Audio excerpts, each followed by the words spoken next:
Most people have the problem of rotating open and their barrel doesn't get square fast enough and they're slicing off the ball, or they're making square contact way too disconnected and there's not a lot of power on the hit.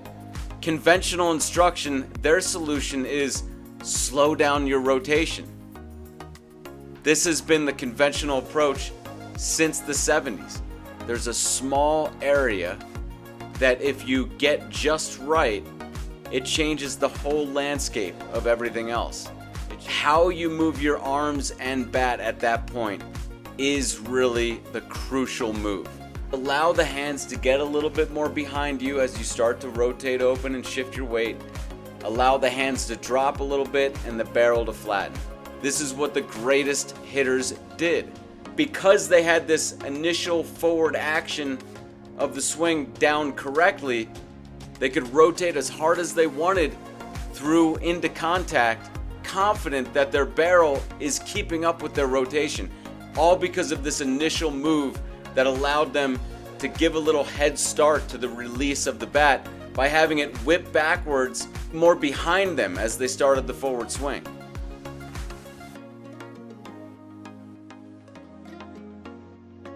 The main problem in the swing can basically be boiled down to we're trying to deliver power by rotating open, but yet that rotation will tend to create a backward movement of the barrel. So the harder we turn, the more that the barrel gets kind of pushed backwards and it's hard to get the barrel into the zone.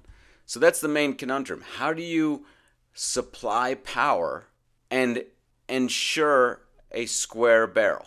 Rotating as hard as you want, but not sacrificing getting the barrel into the zone. The key to making that happen is the very start of the forward swing. How you move your arms and bat at that point is really the crucial move. Here's how I want you to think about that very first action of the forward swing. Think about if there was a door from your shoulder to your wrist, and there's a hinge that's connecting this door to your torso. And think about as you rotate open, that door is opening up, and the hand is sliding down the edge of the door. So you're basically not exerting anything in the arm or shoulder in the forward direction. The door is just opening up as your hand is falling down the edge of that door.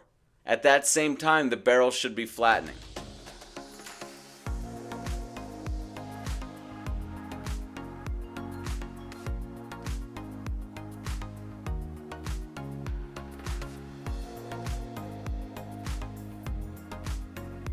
What this basically does is it allows for the hinging, the release of the bat to start gaining some momentum without you spending any forward direction of your hands.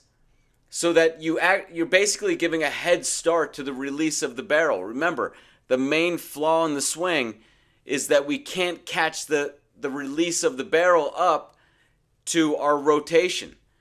Conventional instruction, their solution is slow down your rotation. This has been the conventional approach since the 70s. And so they've started to promote more of a slap hitting style because they couldn't really figure out how else are you going to get the barrel into the zone adequately unless you slow down the rotation of your body. But what I say is you can have your cake and eat it too. This is what the greatest hitters did. They didn't have to sacrifice getting the barrel into the zone to hit it hard.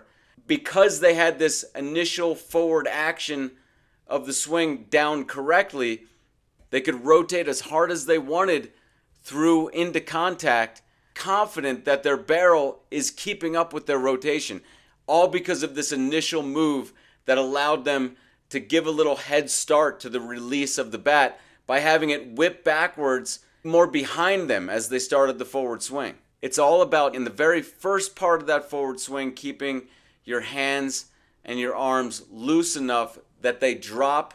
You get a little bit more hand depth at the very start, And then you go into the faster portion of the forward swing, in which you can then release and thrust your body into contact and through into the extension.